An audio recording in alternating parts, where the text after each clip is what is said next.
Olá, seja bem-vindo ao Espaço Aberto para a Saúde, programa que visa levar até vocês informações sobre saúde e qualidade de vida. Nós vamos falar hoje sobre a segurança alimentar e nutricional, que nada mais é do que a realização de um direito de todos a ter o acesso regular e permanente a alimentos de qualidade e quantidade suficiente, tendo como base as práticas alimentares promotoras de saúde e que respeitem a diversidade cultural.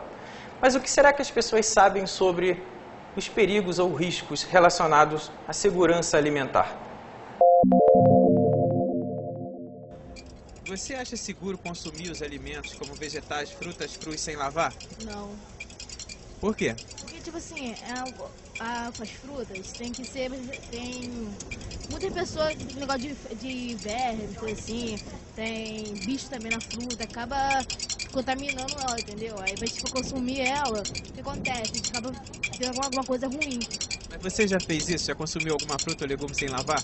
Vou ser sincera, já.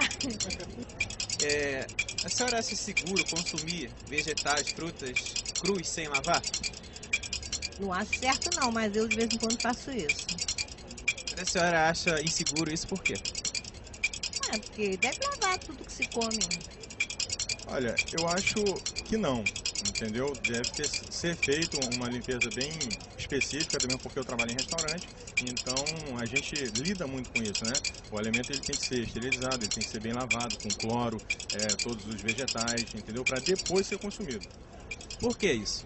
Para poder matar todas as bactérias que existem, né? Você não sabe de onde vem aquele legume que você está comprando. Você passa na feira, vê ele ali bonitinho e tal, mas ao chegar em casa, você não sabe de onde é o processo dele, de onde ele veio. Então é necessário para que seja feito isso, para que você não tenha problemas futuros de saúde e tal.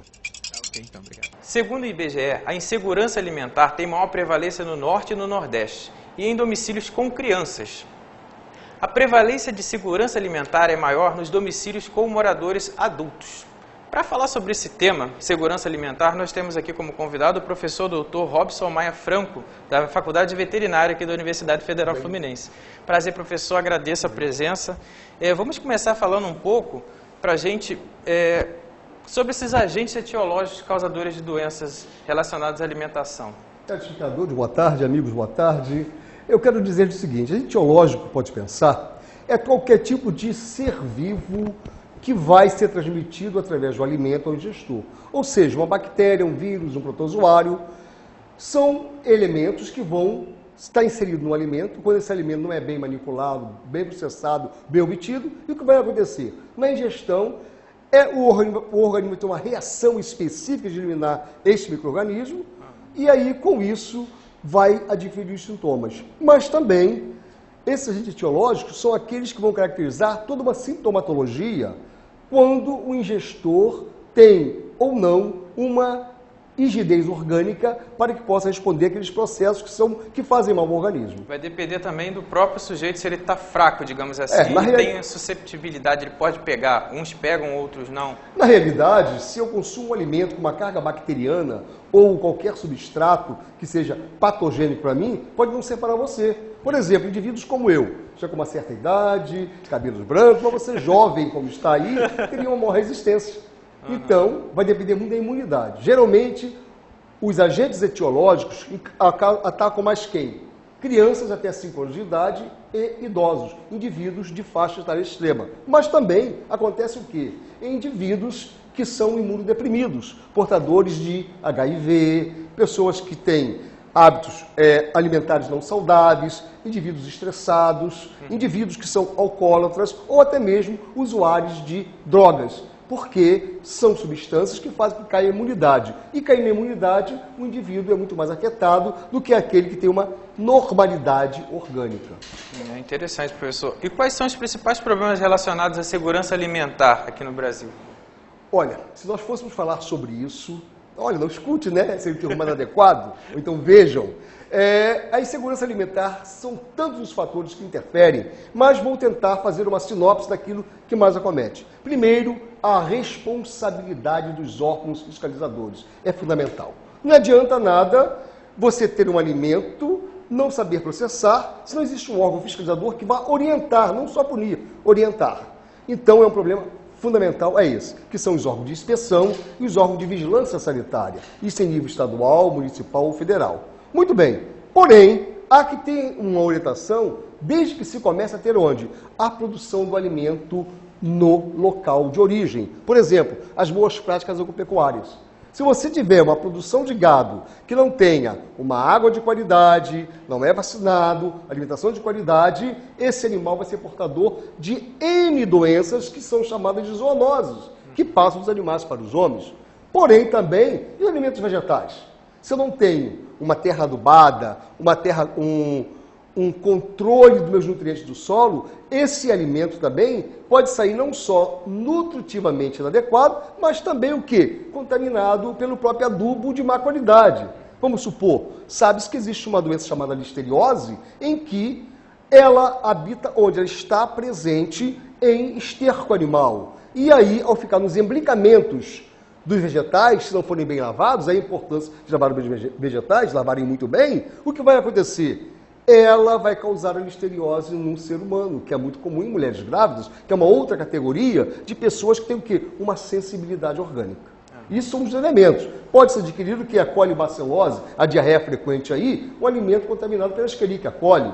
Hoje vocês sabem que tem a O157H7, que é o grande problema mundial, está ligado que é a carne bovina mal cozida.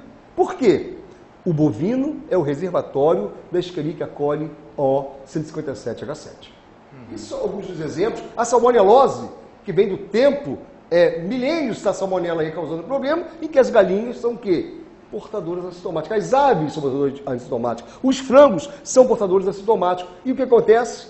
Se nós comermos galinha mal cozida ou frango mal cozido, nós poderemos ter um problema de salmonelose. Então, falei um pouco sobre a listeriose, sobre a colibacilose e sobre a salmonelose. Mas existem tantas outras que nós podemos falar aqui durante... Mas no geral, ainda é percebido, ainda é perceptível que essas contaminações ainda são de fatores elementares relacionados à higiene, como o senhor mesmo falou. Exatamente. Esses fatores são ligados à manipulação incorreta.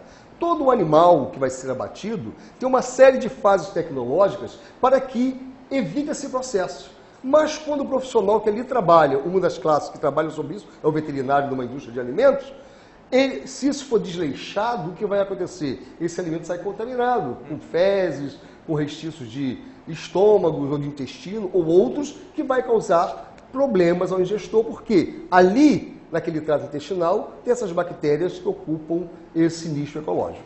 É interessante que a gente viu a fala do pessoal da rua, né, as pessoas entrevistadas na rua, e elas sabem que é inseguro consumir alimentos sem lavar, sabem que existem os vermes, bactérias, protozoários. De uma maneira geral, a população conhece, mas mesmo assim, pela correria, algumas justificam pela correria que ainda consomem alimentos sem lavar, como uma cultura ainda de não tenho tempo, a correria. Esse é um fator social muito importante, que é o quê?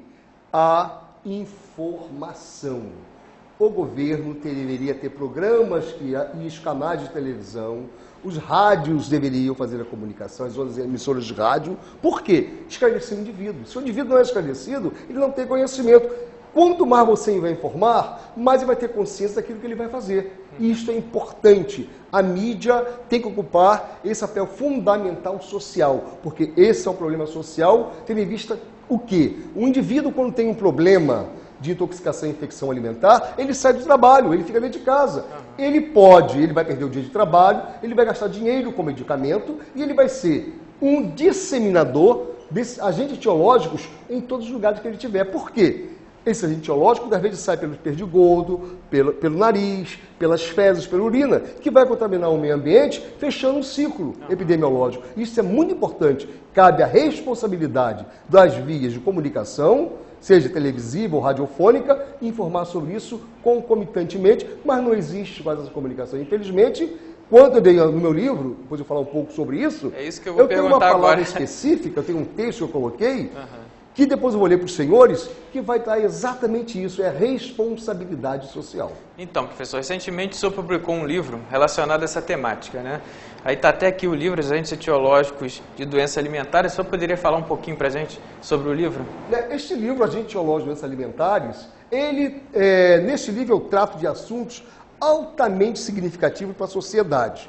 E eu deixo aqui logo uma ideia daquilo que eu falei para o senhor. Se houver interesse em tornarem verdadeiras as políticas sociais, A produção de alimentos seguros no Brasil pode ser realidade nacional. Isso é fundamental. O que eu faço nesse livro, transcrevo, é a minha experiência durante vários anos de universidade como professor. É mostrar, na realidade, a qualquer tipo de ingestor, seja ele de qualquer nível social, de qualquer raça, de qualquer espécie, de qualquer cultura, como você falou no início do programa, pelo conceito da FAO, que a importância que temos que dar a este tipo de comportamento, a este tipo de atitude que devemos ter. Porque às vezes um tipo de agente etiológico, ele ocorre mais numa área, né, geográfica do país do que em outras. Você falou muito bem. Na realidade existem agentes etiológicos endêmicos. Estou numa pesquisa nova agora sobre alguns tipos de produtos de origem animal e isolei alguns sorotipos de Escherichia coli que são próprios do Rio de Janeiro. Se você for para o norte, nordeste, outras regiões do sudeste, terá outro tipo de microbiota, de micro-organismo, que pode causar um problema. Por quê? É hábito alimentar diferente, manuseio diferenciado, resistência orgânica diferenciada, temperatura ambiental diferenciada e com isso, como cada micro-organismo é capaz de ter especificidade de crescimento, você vai ter o quê? Em vários locais, esse tipo diferenciado de bactérias ou de vírus ou protozoários que podem predominar. Professor, em relação aos alimentos que eles são puramente naturais, digamos assim, os orgânicos, eles têm mais manipulação, colocam o esterco natural, e aí como é que fica? Já que não tem química, ele está propício a estar mais contaminado? Eu já enfatizei isso em alguns outros locais de entrevistas, exatamente por isso. Quando se fala em orgânico, não se usa substância química, mas o importante é o quê? Tem que usar a esterqueira, ou seja, ou biodigestor, que são processos pelos quais o indivíduo que estiver trabalhando, vai colocar aquele resíduo de animal, que são as fezes, ela sofrerá fermentação. E nesta fermentação, essas bactérias, vírus, eumintos ou protozoários serão destruídos. Contudo, se esse processo não acontecer, colocar fezes in natura de bovino, de suíno, ou de equino, ou de aves, essas bactérias ali não vão ser destruídas e vão permanecer onde? Naquele solo que vão contaminar aqueles alimentos que são tidos como orgânicos. Então, o primeiro processo é o tratamento do solo, é o tratamento do adubo que vai ser colocado, adubo natural. Se isso não acontecer, não adianta. Um amigo meu, na própria universidade, quis fazer clorofila. E o que aconteceu com ele? Ele fez clorofila, mas adubou no quintal dele com esterco de galinha, esterco virgem, como se fala. Levou para o laboratório para analisar. Chegando lá que eu olho, tinha mais de 100 mil coliformes fecais por ml da clorofila. Quer dizer, não adianta nada. Ele ia consumir a clorofila para ter uma rigidez orgânica, mas ia ter uma diarreia completamente antagônica ao processo. Então, veja, eu perguntei, colega, por que você usou o quê? Usei fezes de galinha e usei vegetais novos que estavam embrionados. Mas eu não tratei, não fiz o tratamento desse esterco. Então, vejam que é um problema sério em relação a isto. Por esse trabalho que dá, geralmente o alimento orgânico é um pouco mais caro, mas a responsabilidade tem que ter do produtor em relação a isso, ou um técnico orientando esse trabalho, que é fundamental. E em relação a essa biocompostagem, ou como essa parte, você poderia falar um pouquinho mais para a gente? Porque essa fermentação ocorre naturalmente e mata esses agentes causadores de doença? Na realidade, você não tem dentro de um ser vivo, um comportamento estático, sim dinâmico. Várias enzimas estão produzindo. Então, o alimento resfriado tem enzima produzida ali. Só que a estabilidade dela fica muito mais baixa com temperatura. Numa compostagem ou então, no caso do biodigestor, o que acontece? A própria microbiota, um adendo aqui, microbiota por quê? O próprio micro-organismo do alimento, que não tem alimento estéril, só quando é esterilizado, no caso de conserva, ele vai se desenvolver utilizando aquela matéria-prima, vai se multiplicar. E vai produzir o quê? Uma série de substâncias que são inibidoras deles próprios. O organismo é o próprio assassino dele. Por quê? Uma bactéria que produz muito ácido, ela vai produzir ácido e vai destruí-lo. Vai chegar a um nível tal, ou outras bactérias que são acidificantes vão crescer, ou então aquela que estava vai se destruir. Então, qual é o mecanismo do biodigestor ou da compostagem? São mecanismos pelos quais o próprio micro-organismo utiliza o substrato como fonte de crescimento e vai produzir uma gama de substâncias inibidoras e, com isso, elimina os micro-organismos, mas as substâncias formadas são de fundamental importância para manter aquele substrato inócuo de patógenos. Então, eles mesmos se matam pelas enzimas e subprodutos, né? Do metabolismo. Exatamente. Interessante. Professor, como podemos saber se a gente está consumindo alimento de qualidade, seguros? A gente tem que investigar o produtor, saber de onde vem? Como que a gente...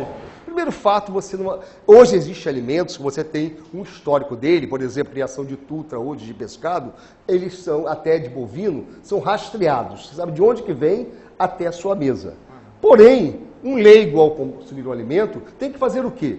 Tem que primeiro observar os aspectos sensoriais. Isso é muito importante.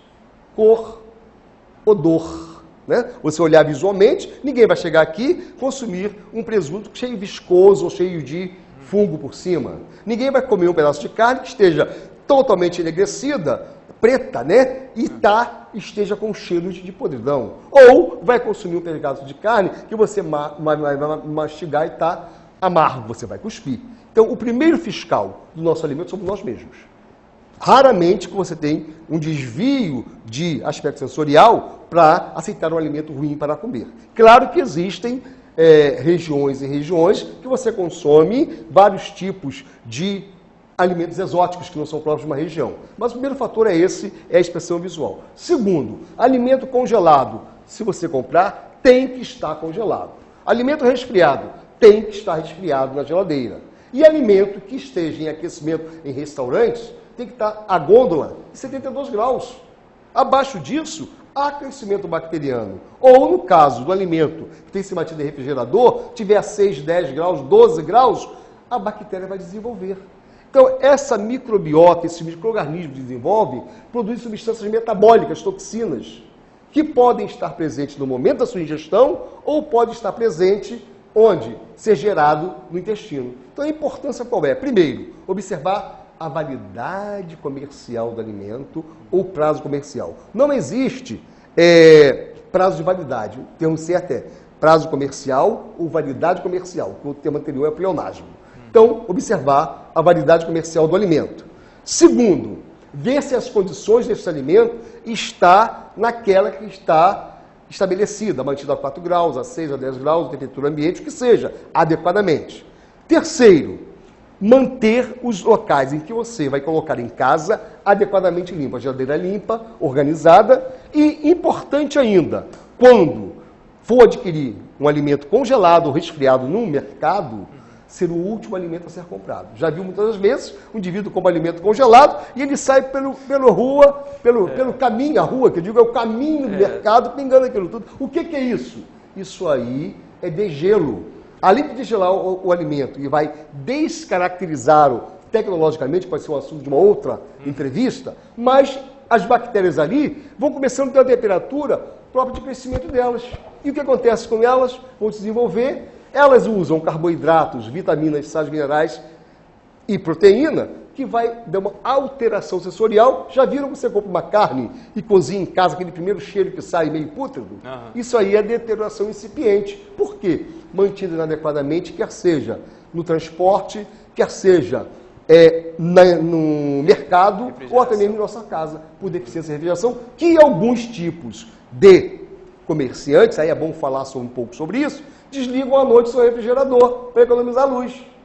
Mas cadê os nossos colegas profissionais para fazer a inspeção, ou os responsáveis técnicos para exigir isso aí através de controle de termômetro e termógrafo? É um problema sério. Estou me arriscando a falar sobre isso, mas é fundamental falar sobre isso, que nós temos que cumprir o papel social da nossa função como médicos veterinários, como inspetores, como higienistas de alimentos. Isso aí. Professor, e no ambiente alimentação, que o senhor falou um pouquinho, no restaurante, a gente tem que observar o quê? O senhor já falou das gôndolas, temperatura, mas não tem nenhum termômetro lá para a gente saber se está a 70? Não tem. O primeiro ponto é esse aí, olhar a aparência do alimento. Isso é fundamental em qualquer lugar, seja em nossa casa, seja... Outro ponto é ver as dependências que você chegou. Chegou lá, encontrou um inseto, encontrou o pessoal com cabelo solto, usando unha, artefatos de decoração, já sabe que ele não é muito bom. Mas a inspeção visual é o primeiro aspecto fundamental, de observar se está com boa aparência.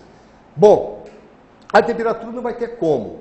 E Outro fator é observar se existe um código de vigilância sanitária, uma informação de fiscalização, porque é fundamental. Porque muitas das vezes você olha o alimento, ele não detém nada de alteração, Parece mas está bonito. altamente contaminado.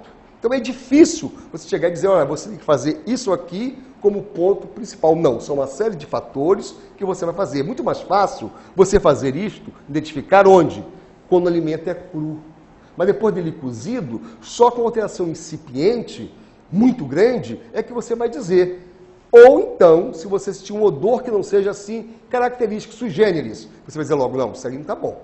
Mas é bastante difícil, mas o importante é consumir este alimento dentro daquele horário de venda. Tem alguns estabelecimentos comerciais que colocam assim, self-service, até 12 horas um valor, até 14 horas outro valor.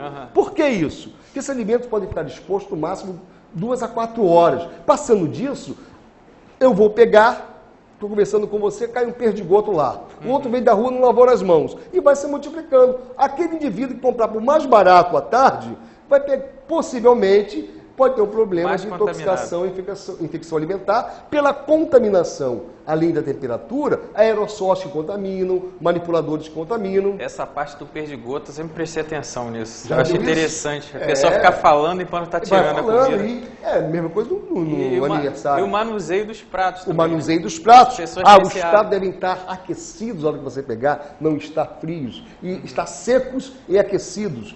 Os talheres também. Então, são pontos fundamentais. Isto é muita exigência? Não. Orientei uma tese de doutorado agora, que vai ser defendida daqui a 2 ou 3 meses com a doutora Graça da Faculdade de Nutrição, que é exatamente sobre isso. Os pontos críticos de controle que devem ser observados em restaurantes para minimizar a transmissão de agente etiológico de doenças alimentares para os ingestores. Interessante.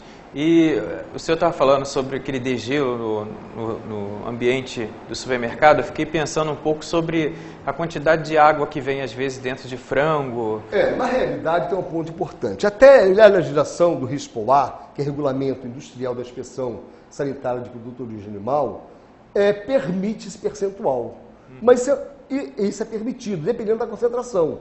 Mas o problema é que as indústrias, às vezes, colocam muito mais água do que é permitido. Então você paga água como proteína, paga caro. Sim, mas essa água, Essa Essa água vem de onde? Aí que vem todo estabelecimento. Nós vamos alongar bastante a nossa conversa hoje. Senhores espectadores, vocês vão ficar impressionados dando informação. Mas vamos lá. Todo estabelecimento comercial deve ter, antes de estar em habites, ter uma água para abastecer o abastecimento tem que ser uma água potável, ou seja, livre de bactérias patogênicas e minerais tóxicos. E cada estabelecimento desse, a cada 3 meses, deve ter analisado essa água. Então essa água tem que ser de qualidade. Se não for, é porque o responsável técnico não está cumprindo a sua função ou os órgãos inspecionadores também não estão cumprindo a sua função. Mas na realidade tem que ser de qualidade. Mas isso é um ponto principal. Água de qualidade, microbiológica e físico-química. Bom, segundo ponto principal, não ter mais água do que o permitido. Porque aí você está pagando água ao invés de proteína. Exatamente. E outro ponto importante é o descongelamento. O descongelamento ele deve ser lento e não rápido. Por quê? Vocês devem saber assim aleatoriamente, que no congelamento formam cristais de gelo. Então existe uma faixa de mais ou menos 0,5 a mais 0,5, formam cristais. Esses cristais furam o quê? A proteína, A carne, a célula muscular. E aí o que vai acontecer? Quando descongela rapidamente, perde vitaminas, sais minerais. Aquele alimento deixou de ter uma constituição proteica, vitamínica boa e passa a ser ruim. Então por isso não se deve descongelar no meio ambiente. O ideal é descongelar uma carne em nossas casas, qual é? Na geladeira. Enquanto de nós colocamos o quê? A geladeira e a carne à noitinha, lá em cima da pia, ou então 2, 3 horas antes, e a qualidade não fica muito boa. Aí não dá. A gente vai agora para nosso quadro sobre perguntas por e-mail, tá? Então mandem perguntas para a gente, espaçoabertosaude@gmail.com. Vamos então, agora professor, papum, que a gente tem o tempo. A Bárbara Dias, ela pergunta quais os sintomas que os alimentos contaminados podem causar no nosso organismo. Ela é do Rio de Janeiro. A gente já falou um pouco, né? Mas sumário. Isso, o principal sintoma, vamos ser bem breve para não trabalharmos a apresentação. O primeiro sintoma vai ser a diarreia. Porque todo tipo de alimento que vai ser ingerido vai acabar, passou pelo estômago, chegou no intestino, o intestino vai ter uma reação para expulsar as bactérias contaminantes, como também os metabólitos. Mas os sintomas são diarreia, náuseas, vômitos, pode acontecer hipertermia, que é a febre, e dores abdominais.